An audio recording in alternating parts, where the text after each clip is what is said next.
ప్రధాన పత్రికలోని ప్రధాన అంశాల గురించి ప్రముఖ విశ్లేషకులు బండారు రామ్మోహన్ రావు గారితో మనం చర్చిద్దాం. సిద్ధంగా ఉన్నారు. రామ్మోహన్ రావు గారు నమస్తే అండి. నమస్తే.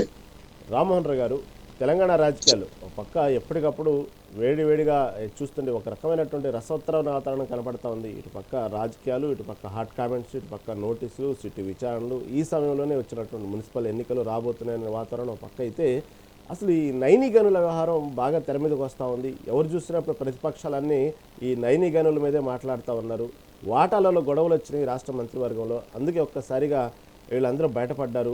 ఆ టెండర్లు కూడా క్యాన్సిల్ చేసేటువంటి క్రమం కూడా దీనిలో భాగంగానే జరిగింది అంటూ ఎటు చూసినా ఈ ప్రతిపక్ష పార్టీలు అయితే గగ్గోలు పెడతా ఉన్నాయి. ఎందుకంటే ఈ 2-3 రోజుల నుంచి మీతో విశ్లేషించుకునే అవకాశం మాకు దక్కలేదు. అసలు ఈ నైని గనుల వ్యవహారం ఏంది మీకు కొంచెం డీప్గా చెప్తారు? తప్పక రక్షణ గారు, మీకు మెగా న్యూస్ ప్రేక్షకులకు నమస్కారం. అంటే ఇప్పుడు దొంగ అన్నట్టున్నది అనే మాటనేమో కేటీఆర్, బీఆర్ఎస్ వాళ్ళు, అట్లా వీళ్ళు కాంగ్రెస్ వాళ్ళు అంటున్నారు. ఎందుకంటే అసలు గనులు ఏమిటి, గనులు కేటాయింపు ఎవరు చేయాలి? కేంద్ర ప్రభుత్వం కదా. కేంద్ర ప్రభుత్వం ఆరోపిస్తున్నది ఎవరి మీద? వీళ్ళందరూ అవినీతి పరులు, ఇట్లా ఉప ముఖ్యమంత్రి, డిప్యూటీ చీఫ్ మినిస్టర్ మన బట్టి విక్రమార్క నుంచి మంది పెడితే వీళ్ళందరూ ఈ గనుల కుంభకోణంలో ఉన్నారని చెప్పి టీఆర్ఎస్ అంటుంది. ఇటు కాంగ్రెస్ దాన్ని సమర్థించుకునే ప్రయత్నం చేస్తుంది, తప్పింది కాదని చెప్పి. అందుకని బీజేపీ కిషన్ రెడ్డి గారు నిన్న అదే మాట అన్నారు. అసలు బొగ్గులను కేటాయించేది మీరు కదా, మరి అవినీతి జరిగితే ఎవరు బాధ్యులు అని ఇటు పక్క కాంగ్రెస్ ప్రశ్నిస్తుంది కదా. దాని టెండర్లు రద్దు చేశామని చెప్పి. యాక్చువల్గా దాని లేదంటే మీకు మామూలుగా సాంకేతికంగా విషయాలు పోకుండా సామాన్య ప్రజలకు అర్థం కావాలంటే ఆ టెండర్లు విడవడానికి కొన్ని అర్హతలు ఉన్న కంపెనీలు పిలుస్తారు. అర్హతలు ఉన్న కంపెనీలు కావాలంటే వాళ్ళు ఏం చేయాలి, ఇంకొకరిని జత చేసుకుంటారు. కొన్నిసార్లు ఏమైందంటే ఇప్పుడు బట్టి విక్రమార్కకు సంబంధించిన వాళ్ళ ఒక కంపెనీ ఉంది, కోమటిరెడ్డి వెంకటరెడ్డి గారి కొడుకు మన వారి సంబంధించిన బంధువులకు సంబంధించిన ఒక కంపెనీ ఉందట. వాళ్ళకి ఏంటంటే ఈ బొగ్గు గనులు నిర్వహించడంలో వాళ్ళకి అనుభవం లేదు. వాళ్ళు ఏం చేశారు, ఇటు పక్కన మనకు మెగా ఇంజనీరింగ్ సంస్థని ఒక ఒప్పందం కుదుర్చుకున్నారు. అంటే మెయిన్గా వాళ్ళని చూపెడతారు, సబ్ కాంట్రాక్ట్ వీళ్ళని చూపెడతారు, అసలు మొత్తం పనులన్నీ వీళ్ళు చేసేస్తారు. ఎవరి కాంట్రాక్ట్ వాళ్ళు ఎవరి డబ్బులు వాళ్ళకి ఉంటే చెప్పుకుంటారు. యాక్చువల్గా జరుగుతుంది అదే. మొత్తం అన్ని కాంట్రాక్టులు ఒక్క నైని బొగ్గు గనులు కుంభకోణం కాదు, బొగ్గు గనుల వాటిల్లో కూడా సర్టిఫికెట్ ఇవ్వడం కూడా అందులో అనుభవం ఉంది, బొగ్గు గనులు సందర్శించారా ఈ దీనికోసం అని చెప్పి ఒక కాలం ఉన్నది, దాని సర్టిఫికెట్ ఇవ్వాలి. ఆ సర్టిఫికెట్ ఇవ్వడంలో ఈ సింగరేణి బొగ్గు గనుల సంస్థ లేట్ చేసిందట. ఇది మనకు కోమటిరెడ్డి వెంకటరెడ్డి గారి దానికి ఇవ్వడంలో అది అసలు గొడవ కారణమైంది. అంతకుముందు వేరే సంస్థకి ఇచ్చారు, మీరు వారికి ఎట్లా ఇచ్చారు, మాకెందుకు ఇవ్వలేదు అంటే, మీరు అనుమతుల కోసం మీరు పెట్టుకున్నప్పుడు టైం లేకుండా కనుక మీరు సందర్శించడానికి అనుమతి ఇవ్వలేదు కనుక మీకు ఇవ్వమని చెప్పారు. అంటే చూడండి, చిన్న చిన్న దగ్గరను ఎక్కడ ఆపన్నా అక్కడ ఆపుతారు కదా.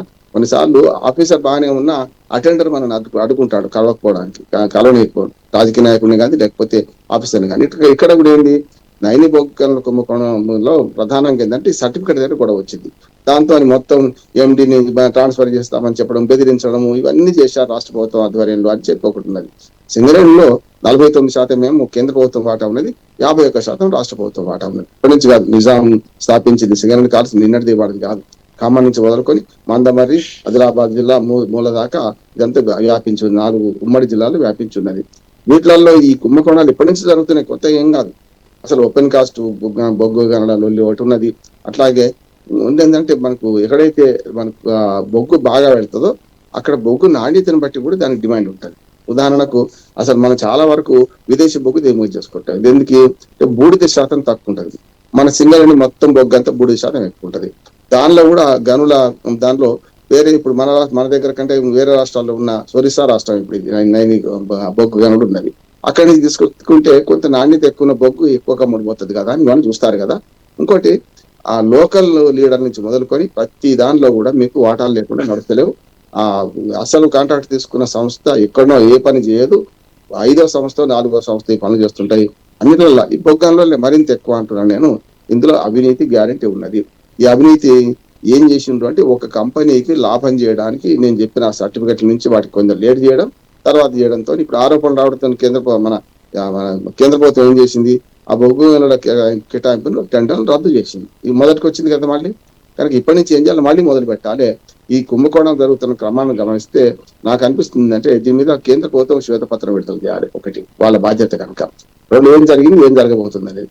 2 ఏం చేయాలంటే ఆ రూల్స్ ను సడలించే ప్రయత్నం చేయాలి, లేకపోతే రూల్స్ ఇంకా స్ట్రిక్ట్ చేయాల్సిన ప్రయత్నం చేయాలి. అంటే బొగ్గు గనులు సందర్శించడం వల్ల ఆ మొత్తం వాడికి అనుభవం వచ్చేస్తుందా? గతంలో వాడు ఏ కాంట్రాక్ట్ చేసిండు, ఎప్పుడు చేసిండు, ఏం చేసిండు అనేది చూడాలి కదా. అనుభవం ఎక్కడి నుంచి వస్తుంది మరి? అంటే ఇప్పుడు చాలా వరకు ఉద్యోగ అనుభవం మీకు 5 ఏళ్ళు ఉందా 3 ఏళ్ళు ఉందా అడుగుతుంటారు. అసలు నువ్వు ఉద్యోగం ఇస్తే కదా మేము అనుభవం చేస్తుంది వీళ్ళు అంటారు నిరుద్యోగులు. ఇక్కడ కూడా అంతే, కొత్త కంపెనీ వాళ్ళు రావద్దని ఏం లేదు కదా. వాళ్ళకున్న సాంకేతిక పరిజ్ఞానం ఏంది, వాళ్ళకున్న మెటీరియల్ ఏంది, మనకు యంత్రాలు ఏమున్నాయి వాళ్ళకు అనే దాన్ని చూడాలంటున్నాను నేను. అది విడిచిపెట్టి కేవలం బొగ్గు గనులు సందర్శించాము అనే ఒక సర్టిఫికేట్ వద్ద కొందరు యాపిన్నట్టు అర్థం చేసుకోవచ్చు. అంటే అక్కడ కూడా డబ్బులు మారుతాయి, చేతులు మారుతుంటాయి. అందుకని ఇందులో ఒక కేంద్ర ప్రభుత్వం శ్వేతపత్రం విడుదల చేయాలి. ఇక్కడ జరిగింది ఏందో, ఈ నైని బొగ్గు కుంభకోణంలో ఏం జరిగింది అనేది ఇవాళ మన కేంద్ర మంత్రి కిషన్ రెడ్డి గారు ఆరోపిస్తున్నారు కదా. కేంద్రంతో ఎంక్వైరీ కమిటీ వేసి ఎవరెవరు ఏం చేశారు, ఎవరు డబ్బు చేతులు మారినాయి, ఎవరి పేరు మీద ఎవరు ఏం చేశారు చేయాల్సిన అవసరం ఉండదు. అసలు బొగ్గు గనుల కుంభకోణాలు ఇప్పుడు మొదలు కాలేదు, ఇప్పటి నుంచో బొగ్గు గనుల విషయంలో ప్రతిసారి ఈ కుంభకోణాల మీద వస్తుంది. అంతేందుకు మొన్న దేశాన్ని చూసుకుంటే 2004 నుంచి చూసుకున్నాం, కేసీఆర్ గారు బొగ్గు గనుల శాఖ మంత్రిగా ఉన్నారు. తర్వాత మొట్టమొదటి కొద్దిగా అసలు ఏ శాఖ లేకుండా ఉన్నాడు. ఆయన మీద ఆరోపణలు చేశారు కదా బొగ్గు గనుల విషయంలో. మరి ఇప్పుడు బీదీ ఎదుర్కొంటుంది, పశ్చిమ బెంగాల్ ముఖ్యమంత్రి ఆమె ఎదుర్కొంటుంది ఈ బొగ్గు గనుల కుంభకోణాన్ని. ఇప్పుడు ఇక్కడ కూడా ఎదుర్కొంటున్నారు. అంటే దీని మీద అందరూ ఇలా పాపం తలా పెడతాడు. అందరూ కూడా ఎవరికి తెలుసు వాళ్ళందరూ తెలుసు, ఎక్కడెక్కడ దాల్మే కుచ్ కాలాహ అని తెలుసు అందరికి. కనుక ఇది చేస్తున్నారు. కేంద్ర ప్రభుత్వం దీనికి బాధ్యత వహించి ఒక శ్వేతపత్రం విడుదల చేయాలి, లేకపోతే ఎంక్వైరీ కమిటీ వేయాలని నేను అనుకుంటున్నాను. రామ్మోహన్ గారు, ఇంకొక ప్రధాన అంశం ఎటు చూస్తే ఆంధ్రప్రదేశ్ రాజకీయాల్లో నిన్న ఒక్కసారిగా ఏదైతే ముందు నుంచి చెప్తున్నారు మళ్ళీ జగన్మోహన్ రెడ్డి పాదయాత్ర చేస్తారు, మళ్ళీ వస్తారు, ఇలా అనేక సార్లు వైసీపీ నాయకులు చెప్తున్నారు. కానీ దాని గురించి ఒక పెద్ద క్లారిటీ లేదు.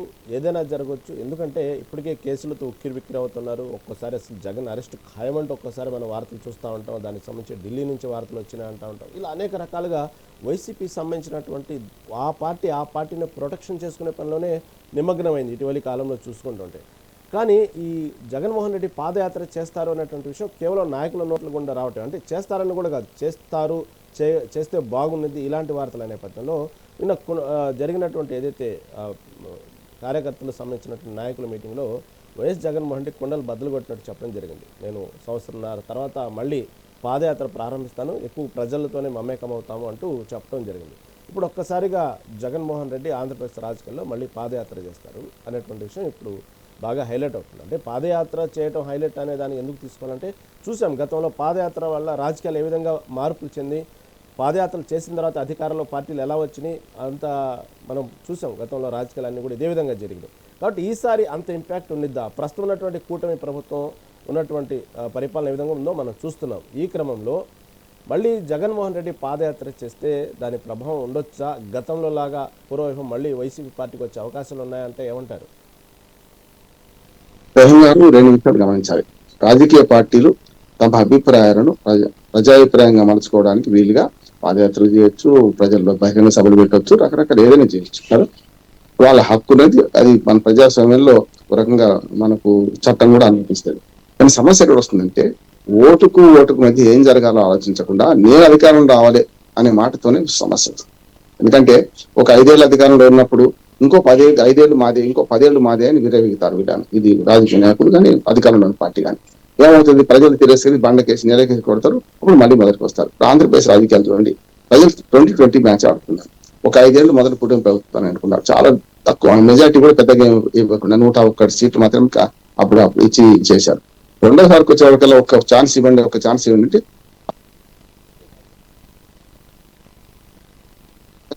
కాదు, ఎప్పుడైనా ఫలించింది. ఇంకో మాట చెప్పవచ్చు మనం, ఏదైతే మనకు గతంలో రాజశేఖర రెడ్డి గారు, అంతకుముందు రథయాత్ర చేసిన అద్వానీ గారు, ఇప్పుడైనా సరే ప్రజాభిప్రాయాన్ని మలుచుకోవడంలో పార్టీలు ఆ పని చేస్తే తప్పనిసరి సక్సెస్ అవుతాయి కాదంటే నేను. కానీ పాదయాత్రకు స్పెషాలిటీ ఏమిటంటే రాజశేఖర రెడ్డి గారి నుంచి మొదలుపెట్టి మనకు షర్మిల గారు కానీ మన జగన్మోహన్ రెడ్డి గారు చేసినప్పుడు ఫలితాలు వచ్చినాయి కాదంటే. అంతేందుకు మొన్న 2024 ఎన్నికలకు ముందు కూడా మరి లోకేష్ కానీ లేకపోతే చంద్రబాబు నాయుడు కానీ వీళ్ళందరూ కూడా పాదయాత్రలు చేసింది కదా. పాదయాత్రలు ఖచ్చితంగా ఫలితాన్ని ఇస్తాయి ఒకటి.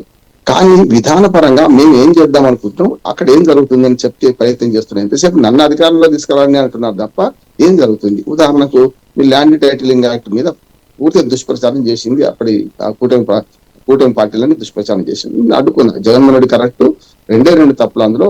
ఒకటేమో మీకు ల్యాండ్ టైటిలింగ్ యాక్ట్ లో పాస్బుక్ల మీద ఆయన ఫోటో వేసుకోవడం, రాళ్ల మీద ఆయన ఫోటో వేసుకోవడం తప్పు అన్నాను. కానీ మంచి పథకం సెంట్రల్ గవర్నమెంట్ ఇది. ఓవరాల్ చెప్పి land titling act government of India తయారు చేసింది, అది మొట్టమొదటిసారి మనం ఇంప్లిమెంట్ చేస్తున్నాం అన్నారు. దాన్ని బంగాళాఖాతంలో పడేస్తున్నారు. ఇప్పుడు ఏమైంది, ఈ ప్రభుత్వం మళ్ళీ దాన్ని కొనసాగిస్తుంది కదా, ఆ 2 తప్పులు సవరించేసి 700 కోట్లు దుర్వినియోగం అయిపోయి పాస్బుక్లు పక్కన పెట్టి కొత్త పాస్బుక్ ఇస్తున్నారు.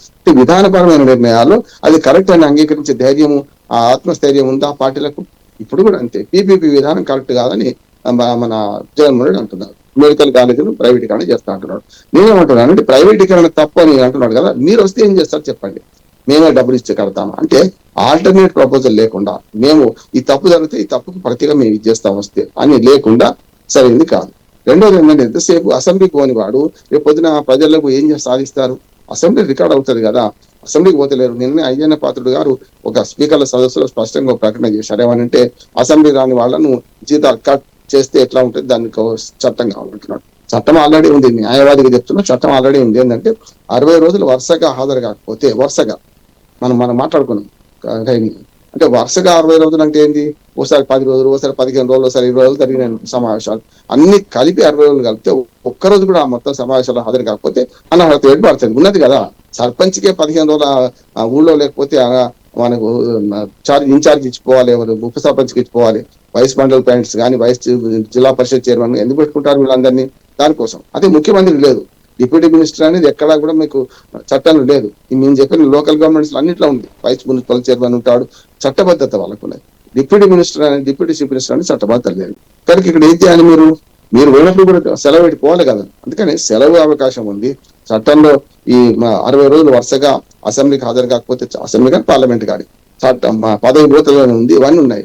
కానీ కొన్నిసార్లు ఎక్సెప్షన్ విడిపోవచ్చు. ఉదాహరణకు వారు హాస్పిటల్ పడ్డారు, యాక్సిడెంట్ అయింది, 6 నెలలు కోమాలకు వెళ్ళిపోయిండు.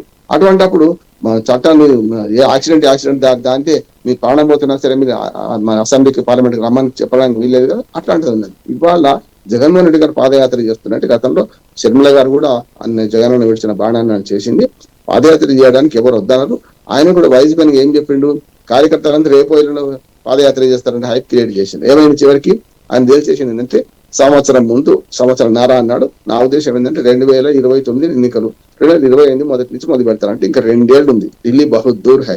ఇవాళ 2026 జనవరిలోనే ఉన్నా, 27 పోవాలి, 28 జనవరిలో మొదలు పెడతారు అనుకున్నాను. ఎందుకంటే చలికాలం మొదలు పెడతారు, మొత్తం రాష్ట్రం తిరుగుతుంది. అప్పటికి తప్పులు కూడా పెరిగిపోతాయి. శిశుపాలన తప్పులాగా ఇప్పుడు ఈ ప్రభుత్వం కూడా తప్పులు చేయకుండా ఉండదు కదా. ఈ అన్ని తప్పులు ఎండగడుతూ ఆయన ప్రజాభిప్రాయం సేకరణ చేస్తారు. ఏ పార్టీకైనా తమ విధానాలు ప్రకటించుకునే హక్కు ఉన్నది, తమ విధానాలు ప్రజల్లోకి తీసుకెళ్లి ప్రజా మద్దతు సాధించడానికి అవసరమైన ఏర్పాటు చేసుకునే హక్కు ఉన్నది. అది చట్టబద్ధంగా మన రాజ్యాంగం ఇచ్చిన హక్కు కనుక భావ ప్రకటన స్వేచ్ఛ ఉన్నది. నాకు ఆర్టికల్ 19 క్లాస్ 1లో కనుక పోవచ్చు. ఎప్పుడు పోతారనేది వాళ్ళ ఇష్టం, పార్టీ వాళ్ళ ఇష్టం, పార్టీ వాళ్ళు చేసుకున్నారు. కానీ ఈ లోపల జరగాల్సింది జరగాలి కదా. ఒక ఎన్నిక జరిగింది 2024లో, 2029 దాకా ఏం జరగాలి, ఈ ప్రభుత్వాలు ఏం చేయాలి? ఎన్నికల మధ్య అభివృద్ధి చేయాలి, ఎన్నికల సంక్షేమం చూడాలి, అభివృద్ధి సంక్షేమం 2 కళ్ళలాగా భావించాలి. ఇది కదా చేయాల్సింది. ఓట్ అండ్ షౌట్ ఒక్క మాట చెప్పి ముగిస్తాను నేను. ప్రజలు కూడా తయారైందంటే ఓట్ అండ్ షౌట్, ఓటు వేస్తాం, అరుస్తాం, ఈ తర్వాత ఏం జరిగినా మనకు సంబంధం లేదు. అట్లాగే మనకు కురగజ్జి రాజకీయాలలో ఆంధ్రప్రదేశ్ ఎంత కునారిల్లిపోయిందంటే ఇవాళ మన కమరాజ్యం పోవాలి, రెడ్డి రాజ్యం రావాలని నిన్న ఎవడో ప్రకటన చేసింది. ఏమన్నట్టు అంటే ఎక్కడికి పోతున్నాం, పార్టీలకు కూడా కులాలు వెంట కడుతున్నాం. ఇది సమస్య లేదంటున్నాను. అనేది ఎటువైపు పోతుంది ఆంధ్రప్రదేశ్ భవిష్యత్తు అంటే 5 ఏళ్ళు వీళ్ళు, 5 ఏళ్ళు వాళ్ళు, మళ్ళీ 5 ఏళ్ళు వీళ్ళు వచ్చారు, మళ్ళీ 5 ఏళ్ళు ఇంకోరు వస్తారు. అంటే ఎప్పటికప్పుడు ప్రతిరోజు పరగడిపే అభివృద్ధి కొంత ముందుకు కొంత వెనక్కి. 4 అడుగులు ముందుకైతే 8 అడుగులు వెనక్కిపోతుంటది. అప్పుడు సమస్య అంటున్నాను. ప్రజల సమస్యలు అర్థం చేసుకుని ప్రభుత్వాలను పరిపాలించనిద్దాం. 5 ఏళ్ల తర్వాత చూసుకుందాం. 1 సంవత్సరం ముందు దిగండి, అప్పుడు వీళ్ళు తప్ప వాళ్ళ తప్ప తెలుస్తారు. ప్రజలు ఎవరిని బండకేసి కొట్టాలి, ఎవరిని అందరం ఎక్కించాలి ప్రజలు తెలుస్తారు. చరిత్ర నిర్మాతలు ప్రజలు మాత్రమే. మేము 10 ఏళ్ళు ఉంటాం, 20 ఏళ్ళు ఉంటామని బీరాలు పడితే వాళ్ళు బండకేసి వచ్చిన సందర్భం చూసినాం కనుక ప్రజలకి అంతిమ తీర్పని నేను అనుకుంటున్నాను. రామారావు గారు, ఇంకొకటి ఆంధ్రప్రదేశ్ రాజకీయాల్లో ప్రధానంగా చర్చకు వచ్చిందంటే ప్రస్తుతం చూస్తే ఈ ఎన్టీఆర్ విగ్రహానికి సంబంధించినటువంటి తెర ముందుకు తీసుకొచ్చి దాని మీద పెద్ద దుమారం మెరుగుస్తున్నాయి. ఎందుకంటే 1700 కోట్లు ఖర్చు పెడుతున్నారంటూ ఇలా రకరకాలుగా. ఎందుకంటే దీనికి ఏదైతే ప్రభుత్వ మెడికల్ కాలేజీలని ప్రైవేట్ పరం చేయడానికి ఏదైతే ఆర్థిక సమస్యగా చెప్తున్నటువంటి ప్రభుత్వం ఎన్టీఆర్ విగ్రహానికి ఎంత భారీగా ఖర్చు పెట్టడం అవసరమా అంటూ దాని మీద పెద్ద దుమారం ఎదుస్తుంది. ఎవరి అభిప్రాయాలు వ్యక్తపరుస్తున్నారు, ఏమంటారు దీన్ని? విగ్రహం లేని వాడికి విగ్రహం అవసరం ఉంటుంది. విగ్రహాలు పెడితే ఎవరు చూస్తున్నాడు? కొన్ని పేర్లు పెడితే కూడా ఎవరు చూస్తున్నారు? రహీం గారు, ఎల్బీ నగర్ చౌరస్తా. ఎల్బీ నగర్ అంటే ఏం పేరు పూర్తి చెప్పండి, ఎవరు చెప్పలేడు. కాచిగూడ చౌరస్తాలో ఒక విగ్రహం ఉంటుంది. నేను ఒక 100 మంది మేము ఇంటర్వ్యూ చేయించినాం. ప్రతి వాడికి మైక్ పట్టుకొని ఇది ఏ విగ్రహం చెప్పగలుగుతారని ఎవరు చెప్పలేదు. 199 మంది చెప్పలేదు. పాత వారు ఒక ఆయన ముసలాయన వచ్చి అయ్యే ఇది వీర సావర్కర్ విగ్రహం అని చెప్పాడు, కింద రాసి ఉన్నది కూడా. అంటే ఫస్ట్ సైజ్ పట్ల ఎందుకు ఉదాహరణ చెప్తున్నా అంటే, గతంలో స్వరాజ్ మైదానంలో అంబేద్కర్ విగ్రహం పెడుతున్నప్పుడే అది చేసిన. ఇప్పుడు వాళ్ళు విమర్శలు చేసే వాళ్ళకి నైతిక అర్హత ఎక్కడిది? ఎన్టీ రామారావు విగ్రహం నిజంగా తప్పు. 2,500 టన్నులు పెద్ద ఎత్తున విగ్రహం. ఎన్ని ఫీట్లు మనకు ఇంకా పూర్తి స్థాయిలో ప్రభుత్వం ప్రకటించినా కూడా ఇంకా కాలే కదా, అవసరం ఏముంది అంటున్నారు. ఎన్టీఆర్ విగ్రహం అవసరం లేదు, అంబేద్కర్ విగ్రహం కూడా అవసరం లేదు. స్వరాజ్ మైదానంలో ఓ చరిత్ర నిర్మాణ మన చరిత్ర ఉంది అక్కడ. స్వరాజ్ మైదానం పేరు అట్లా వచ్చింది. అట్లాగే ఎన్నో విప్లవ పోరాటాలకు, ఎన్నో స్వాతంత్ర ఉద్యమాలకు అది కారణమైంది. ఒకనాడు ప్రతిసారి జనవరిలో మనం అక్కడ బుక్ ఎగ్జిబిషన్ పెట్టుకునే వాళ్ళం. ఎన్నో సమావేశాలు, రాజకీయ పోరాటాలన్నిటికీ కూడా అది కారణమైంది. అక్కడ ఆ ప్లేస్ పనికి వచ్చింది. దాన్ని ఏం చేశారు? అంబేద్కర్ విగ్రహం పెట్టిండ్రు, చుట్టంతా అది చేశారు. అంబేద్కర్ విగ్రహానికి ఎక్కడ ఏర్పాటు చేశారు? అమరావతిలో ఒక 60 ఎకరాల స్థలం కేటాయించి అంబేద్కర్ స్మృతి వనం అని పెట్టే ప్రయత్నం చేసింది. అంతకుముందు కూటమి ప్రభుత్వం మొన్నటి తెచ్చింది కాదు. దాన్ని మొత్తం మార్చాలి. అక్కడ ఉండొద్దు అంటే ఏం చేయాలి? స్వరాజ్ మైదానాలు పెట్టాలి. మంచి ప్రైస్ పాడు చేసింది కదా. ఏమంటే ఇప్పుడైనా సరే, అప్పుడైనా సరే, ఆనాడు అంబేద్కర్ విగ్రహాన్ని పెట్టడం ఎంత వ్యతిరేకించినో ఇవాళ ఎన్టీఆర్ విగ్రహాన్ని కూడా వ్యతిరేకించాల్సిందే. ఏమవుతుంది? ఎవరి దారి వారిదే ప్రజాధనం దుర్వినియోగం చేస్తున్నారు. వైసీపీ విమర్శలో ఇంకొక మాట ఉంది రహీం గారు, ఏంటంటే ఇప్పుడు వాళ్ళు ఏమంటున్నారు? పీపీపీ విధానంలో 5,000 కోట్లు లేవు, ఈ కళాశాలను కట్టడానికి 5,000 కోట్లు లేవంటున్నారు. అది కూడా 5,000 కోట్లు ఒకేసారి కాదు, 3 ఏళ్లలో 5,000 కోట్లు. ఇప్పుడు 2 ఏళ్ళు అయిపోయింది కానీ ఇంకా 3 ఏళ్ళు పక్కన పెడతారు. 2 ఏళ్ళు అనుకోండి, 2,500 కోట్లు 2,500 కోట్లు పెట్టలేము. కానీ అదే 2,500 కోట్లు పెట్టి మేము మన ఎన్టీఆర్ విగ్రహం స్థాపిస్తామని తప్పు కదా అంటున్నాడు. అందుకని వైసీపీ విమర్శలు అర్థం ఉన్నది. కానీ ఈ విగ్రహ ఆరాధన కంటే వాళ్ళు చేసిన సేవలు, వాళ్ళు సమాజానికి ఇచ్చిన సందేశం, వాటి చేయాలి. అంబేద్కర్ విగ్రహాలు పెట్టడం కంటే అంబేద్కర్ అద్భుతమైన సాహిత్యం సృష్టించింది. రాజ్యాంగం ఎట్లా ఉండాలి, చిన్న రాష్ట్రాలు ఏంది, పెద్ద రాష్ట్రాలు ఏంది, మంచి ఏంది, చెడ్డ ఏంది, ఓటు విలువ ఏంది. రేపు పొద్దున 25th నాడు, రేపు కాక ఎల్లుండే మనకు జాతీయ ఓటర్ దినోత్సవం జరుపుకుంటున్నా, ఓటర్ బాధ్యత ఏంది, ఇవన్నీ చెప్పారు కదా. అంబేద్కర్ చెప్పిన అస్పృశ్యత గురించి కానీ, ఆయన బాధపడదాని గురించి ఎవరైనా మాట్లాడుతున్నారా? ఆయన అనేకమైన అద్భుతమైన గ్రంథాలు రాసిండు. అంబేద్కర్ ను కేవలం రాజ్యాంగ నిర్మాత అంటాం, ఆర్థిక గ్రంథం కూడా ఆర్థిక గ్రంథం రాసిండు. చాలా మంది తెలియదు కూడా అంటున్నాడు. ఆ పొట్టి శ్రీరాములు విశ్వవిద్యాలయం వాళ్ళు అంబేద్కర్ గురించి 8 సంపుటాలు పెద్ద చేశారు. చిన్న చిన్నవి కలిపితే 16 సంపుటాలు ఉన్నాయి. 50 రూపాయలు, 100 రూపాయలు నేను చాలా లైబ్రరీలకు ఇచ్చేవాడిని. అవి చదివే అవకాశం ఉందా? విగ్రహం పెడితే ఏమొస్తుంది?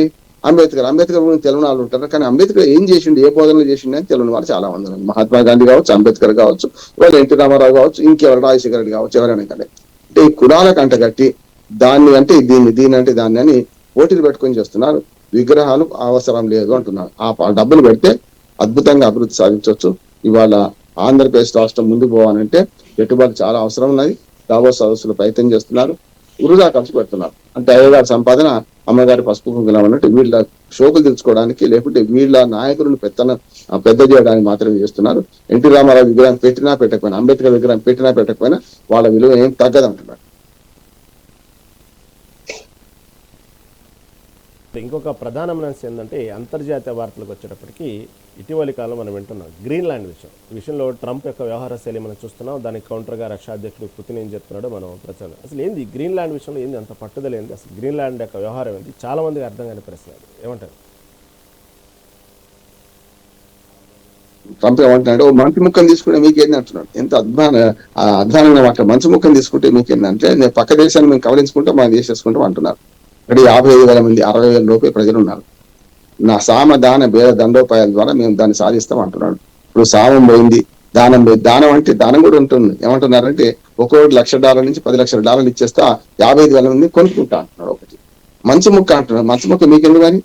మంచి ముక్కలో ఉన్న ఖనిజాలు ఉన్నాయి, మంచి ముక్కలో ఉన్న భద్రత ఉన్నది. భద్రతా రీత్యా వాళ్ళకి మంచి ముక్క అవసరం. మంచి ముక్క అంటే చాలా పెద్దది, తక్కువేం లేదు అది. ఇంకో మాట ఏమన్నా అంటే, మీరు వినరా లేకపోతే స్వాధీనం చేసేసుకుంటా అంటున్నాడు. ఒకటేమో దానం చేసి డబ్బులు ఇచ్చి కొనుక్కుంటా అంటున్నాడు, ఇంకోటి వినకపోతే స్వాధీనం చేసుకుంటాను. ఇంకొక మాట కూడా అన్నాడు, నాకేమన్నా అయితే అంటే ఇటు పక్కన ఇరాన్ ఉండని అంటున్నాడు, ఇరాన్ మొత్తం నాశనం చేస్తా అంటున్నాడు. ఈ మొత్తం అన్నింటినీ ఒక కలగట్టు చూడాలి. కేవలం ఈ మంచి ముక్కను స్వాధీనం చేసుకుంటాడా అని సమస్య కాదు. రెండోది, ఆ మంచి ముక్క విషయాల్లో ఆయన అంటున్న మాట ప్రతిసారి గ్రీన్లాండ్ అనకుండా మంచి ముక్క అంటున్నాడు, ఎందుకంటే సెటరీగా ఉంటుందని చెప్పి. ఆ గ్రీన్లాండ్ విషయాల్లో గ్రీన్లాండ్ నాటో కూటమిలో ఒక దేశం. అది నాటో కూటమిలో దేశంతో పాటు లేదా డెన్మార్క్ పరిపాలనలో ఉన్నది. అది డెన్మార్క్ ప్రత్యక్షంగా పరిపాలన చేయదు, కానీ అక్కడ అధ్యక్షులు ఉంటారు, ఎన్నికలు ఉంటాయి, అన్ని ఉంటాయి. ఆ గ్రీన్లాండ్ లో జరుగుతుంటది. గ్రీన్లాండ్ కానీ, డెన్మార్క్ కానీ, మిగతా ఫ్రాన్స్, జర్మనీ, జపాన్, బ్రిటన్ ఇవన్నీ కూడా నాటో కూటమి దేశాలు. నాటో కూటమి దేశాలంతా ముక్త కంఠంతో ఈ ఎవరైతే ట్రంప్ అంటున్నాడు ఇది చాలా తప్పు కాక తప్పు అంటున్నారు కదా. మరి బుద్ధి ఉండాలి కదా, తప్పు అన్నప్పుడు మనం ఎందుకు మరి పోవాలని ఉండాలి కదా. అంటే అదే మా ఒప్పందాన్ని మీరు నీరుగారుస్తున్నారు. ట్రీటీ ఏంటంటే నాటో కూటమి మధ్యన ఉన్న అవగాహన ఏంటంటే మన మీదకి ఎవరైనా వస్తే కలిసి కట్టి మనం పోరాడాలి, మనం ఎవరి మీద దాడి చేయదు. ఈ రెండు కదా. మరి మీరే ఆ సూక్తులు చెప్పిన వాళ్ళు, మీరే ఆ నాటో కూటమి ఏర్పాటు చేసుకుని చేసిన వాళ్ళు, మరి ఇప్పుడు చేస్తున్న పని ఏంటి అంటే గ్రీన్లాండ్ మీద దాడి చేస్తే తప్పే కదా. అందుకని ఫ్రాన్స్ అధ్యక్షుడి నుంచి మొదలు పెడితే బ్రిటన్, ఫ్రాన్స్, జర్మనీ అన్ని దేశాలు వ్యతిరేకిస్తున్నాయి. నవ్వి పోదురు కాక నాకేంటి సిగ్గారు, మీరు ఏం చేసినా సరే నాటో కూటమి ఇచ్చినమైనా సరే అనుకుంటూ ఇంకో మాట అన్నారు ట్రంప్ మహేంద్ర. ఏమనంటే నేను లేకుండా నాటో కూటమి ఎక్కడికి పొమ్మన్నాడు. అమెరికా లేకపోతే నాటో కూటమి ఎక్కడికి, మిమ్మల్ని చూసి ఎవడు భయపడతాడు మిమ్మల్ని చూసి అన్నాడు. నిజమే కదా. ఏదో ప్రపంచ పోలీసుగా, ప్రపంచ మన పెద్దన్నగా వ్యవహరించే అమెరికాను చూస్తే ఈ నాటో కూటమి భయపడ్డారు, లేకపోతే ఎవరు భయపడేవాడు. అందుకని ఇటువంటి నియంత్రణలు వచ్చినప్పుడు కొన్నిసార్లు యుద్ధాలు, అంతర్యుద్ధాలు, అట్లానే ఆర్థిక యుద్ధాలు, సుంకాల యుద్ధాలు, చివరికి చమురు యుద్ధాలు జరుగుతున్నాయి. ఇప్పుడు ఈ 5 జరుగుతున్నాయి ప్రపంచంలో. దీనన్నిటికీ ట్రంప్ కారణం. ఈ ట్రంప్ చేసే పనులు పిచ్చివాడి చేతిలో రాయి ఉన్నది. తాను ప్రజలను తాము చంపుకునే ప్రయత్నం చేస్తున్నాడు. ఓ రకంగా చెప్పాలంటే యుద్ధాలను ప్రోత్సహిస్తున్నాడు, అంతర్యుద్ధాలను ప్రోత్సహిస్తున్నారు. మూడోదేమో మనకు మన ఏమంటారు మన బీహార్లుగా వ్యవహరించి ఆయుధాలు అమ్మేస్తా అంటున్నాడు. ఖనిజాల కోసం మనకు స్వాధీనం చేసుకుంటా అంటారు దేశాలను. సుంకాల యుద్ధం, ఈ సుంకాల యుద్ధంలో తన ప్రజలే నష్టపోతారు. ఇప్పుడు తాగే వాడే కడతాడు తాళ్ల పని అన్నట్టు మీ సుంకాలు ఎవరి మీద వేస్తున్నారు, మా మీద వేస్తున్నాం అనుకుంటున్నారు. కానీ మేము ఎగుమతి చేసే వస్తువుల మీద వేస్తే వాడాల్సింది ఎవరు, అమెరికా ప్రజలే కదా. సుంకాల యుద్ధం చేస్తే ఏమవుతుంది. అందుకని గ్రీన్లాండ్ స్వాధీనం కోసం ఇరాన్ కు మీరు మద్దతు చేసినా మీకు సుంకాలు వేస్తున్నా చెప్పి ఫ్రాన్స్ మీద ఇప్పుడు 100% సుంకాలు వేస్తా అంటున్నాడు. రష్యాతో మీరు స్నేహం చేస్తే అంటున్నాడు. మనం కూడా బెదిరించండు, ఏమీ కాలేదు. మనకు ఇరాన్ చమురు, ఇంకొకటి ఏంటంటే రహీం గారు అసలు ఈ మొత్తం కారణం ఏంటంటే చమురు మీద ఆధిపత్యం, రెండోది డాలర్ ఆధిపత్యాన్ని కాపాడుకోవడం. ఎందుకంటే యూరో మన కరెన్సీ వచ్చిన తర్వాత వాటి ఎట్లా విచ్ఛిన్నం చేసి చూసిండ్రు. ఇప్పుడు బ్రిక్స్ సదస్సు, మనకి బ్రిక్స్ దేశాలకు మన భారతదేశం పెద్దన్నగా ఇప్పుడు భారతదేశమే ఎన్నికైంది ఈ సంవత్సరానికి. అంటే సంవత్సరానికి ఒకసారి బ్రిక్స్ వేదికకు అధ్యక్షులు వేరే ఎన్నికవుతారు. 4వసారి ఎన్నికైన మనం ఇప్పుడు బ్రిక్స్ వేదికలు కూడా మనం ఏమంటున్నాం, డాలర్ ను తక్కువ చేసి మనం మన లోకల్ కరెన్సీ మార్చుకుందామని చైనా గాని, అటు రష్యా గాని, మన సౌత్ ఆఫ్రికా గాని, బ్రిక్స్ లో 5 దేశాలు ఉండే 14 దేశాలు ఇంకా చేరినాయి కూడా 5 అంటే బ్రిక్స్ అంటే బ్రెజిల్, మనకు Russia, India, China, south Africa, వీటి దగ్గర మన 14 దేశాలు ఉన్నాయి. మనం కూడా లోకల్ కరెన్సీ వాడదామంటే డాలర్ రాదు, డాలర్ విలువ ఎవడు తక్కువ చేయలేకపోమంటున్నాడు. అలాగే అమెరికానే ఫస్ట్ అంటున్నాడు, ప్రజలే అంటున్నారు అమెరికా ఫస్ట్ అంటున్నాం, మమ్మల్ని దిగజారుస్తున్నాం, నాశనం చేస్తున్నాం. ఈ సంగతి ఏంటని అమెరికా ప్రజలు 2500 చోట్ల దాదాపు 15 లక్షల మంది ఈ వివిధ చోట్ల ప్రదర్శన చేశారు. ఇంట్లో ఈగల మూత, బయట పల్లకి మూత. బయట పల్లకి మూత కూడా ఏం లేదు, బయట ఏం చేస్తున్నారు, పల్లకి ఎప్పుడు దిగుతావురా అని అడుగుతున్నారు. అందుకని ట్రంప్ చేసే ప్రతి చర్య కూడా ప్రతిచర్య ఉంటది. వాళ్ళ ఇరాన్ని హెచ్చరిస్తూ నాకేమనైతే మిమ్మల్ని భూస్థాపితం చేస్తా అంటున్నాడు. ఇదంతా భావోద్వేగంతో ఆడుకునే ముచ్చట, అంతకనే లేదు. రాజకీయ నాయకులు మొదటి నుంచి ఎక్కడైనా, ఇప్పుడు అమరావతి నుంచి అమెరికా దాకా అదే నడుస్తుంది, అమలాపురం నుంచి అమెరికా దాకా, హైదరాబాద్ నుంచి అమెరికా దాకా రాజకీయాలు నడుస్తున్నాయి. నా చివరి రక్త బొట్టు వరకు పూర్తిగా దేశానికి అంకితం అంటారు. ఏం లేదు, భావోద్వేగాలు రెచ్చగొట్టడం, దీని ద్వారా రాజకీయ లబ్ధి పొందడం. ట్రంప్ కూడా ఏమి తీసుకోలే మన రాజకీయ నాయకులకు. గిరీష్ అని చెప్పినట్టు ఆ రాజకీయం చేయడం పొగదాగాన్ని కూడా దున్నపోతున్నానంటే ఇవాళ అమెరికా అధ్యక్షుడు అట్లాగే ప్రవర్తిస్తున్నాడు. దున్నపోతు రాజకీయాలు చేస్తున్నాడు అని. రైట్ అండి, చక్కటి విశ్లేషణ అందించింది. ధన్యవాదాలు రామ్మోహన్.